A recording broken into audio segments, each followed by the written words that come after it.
Hi, this is Chris from the Stephanie Miller Show. Please enjoy this exclusive clip from Political Voices Network. Good morning. On the last day of Santos, my true love gave to me. It's good to see you. Hello. See, and I thought you were going to start with the three-way joke because that's your typical, what do you call it? Wheel of right-wing hypocrites! Oh, you mean Moms for Liberty? Moms for a little Yes. too much liberty? Yeah. Yes. Oh, for those of you, if you haven't heard yet, hang on. Hold, please. Where's the Who I first place? say, not who I do? Hold on. Let me find out. The Florida State Republican chair. That's who it was. Okay. And his wife, who co-founded Moms for Liberty, are reportedly being investigated for sexual battery after a woman alleging that she was in a sexual relationship with a couple filed a complaint. Okay. As someone else said, John, that's not what we meant by the Holy Trinity, but okay.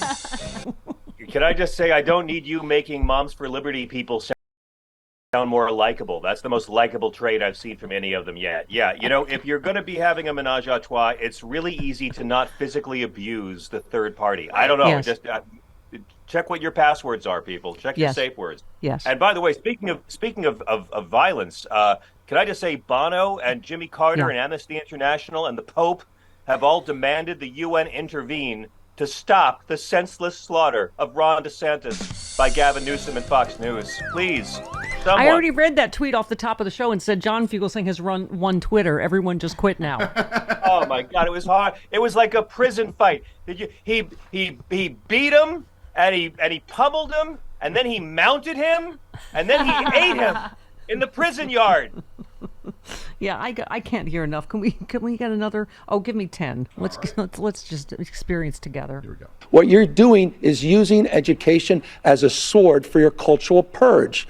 And you know what? With all due respect, I remember in the 1970s, we had a bill called the Briggs Initiative. And there was a guy by the name of Ronald Reagan, so offended by the Briggs Initiative, which was the original Don't Say Gay bill. In that case, it was not allowing teachers that happened to be gay to teach. And Reagan had the courage to stand up, and he said, you can't catch gay like you can measles. I don't like the way you demean people. I don't like the way you demean the LGBTQ community. I don't like the way you demean and humiliate people you disagree with, Ron. I really find this fundamentally offensive, and this is a core value that distinguishes the values of my state and, frankly, the vast majority of Americans against the weaponization of education.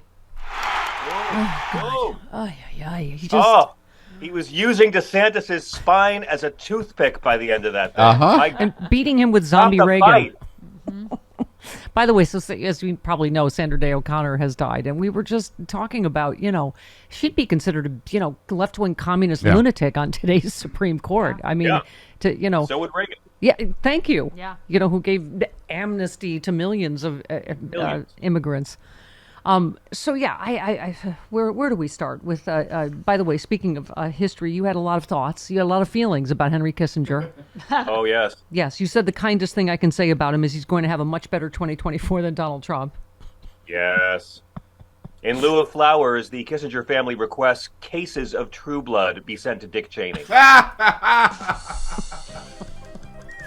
I mean, where do you begin? And again, it was Kissinger's first night in hell, and he was distracted by the sounds of Ron DeSantis being beaten upstairs. I know it's important to not say things that are bad about the dead, but it's more important to not whitewash mass murder because you're trying to be tasteful. Yeah. I don't want to see any Democratic politicians posting their Kissinger selfies this week. Yeah. You said Henry Kissinger and the Khmer Rouge both killed so many Cambodians. It's great they're finally getting to spend some time together in the same place.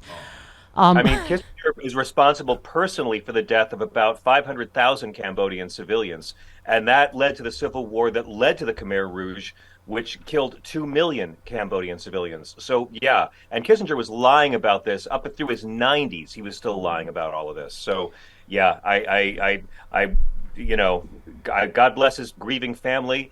But if we can't call him evil, who can we call evil? Yeah. And, John, speaking of which, I opened the show, talking about, I don't even know. I'm just like spitting nails over Netanyahu. And that, Yes. you retweeted, breaking, the Israeli government knew and failed to act. They obtained Hamas's October 7 terrorist plan a year before it happened. Documents show, yet Israeli officials dismissed the plot as aspirational, considering it too difficult for Hamas to carry out. And the parallels to 9/11 and our intelligence failure, and just stop electing far-right, leaders. Yes. He absolutely, right, because he wanted to placate his far-right settlers, he took his eye off the it. ball in Gaza. And I was saying, I don't know. I mean, I'm not but we should maybe condition aid on them getting rid of Netanyahu. I mean, it's obviously the ceasefire is broken again. Hamas has broken the ceasefire again. We're back to this, tragedy again. I'd like to pause get is rid over. of. I'd like to condition aid on getting rid of the conditions that allowed Hamas to flourish, because Hamas are evil Nazi terrorists, but Netanyahu is a corrupt gangster thug. And you're right; they knew a year ago. They knew what the plot was. Egypt warned them shortly before it actually happened, and they did nothing because they said it was just aspirational. They can't possibly get this together. This guy has spent 20 years corruptly being the prime minister of Israel because he keeps telling people, I alone can keep you safe. Only I can keep you safe. That is a And he fantastic failed. Netanyahu. I'm sorry Thank you won't you be able very to much. use that much longer. Thank you.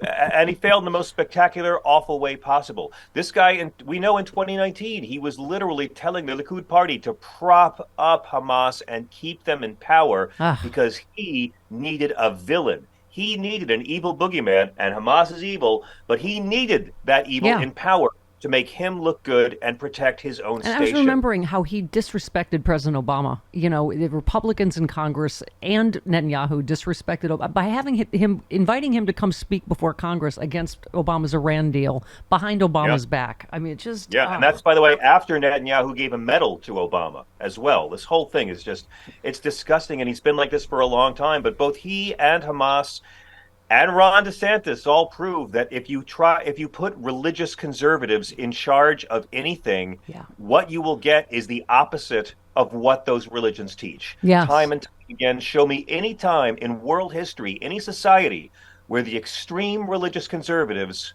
were the good guys. Thank you.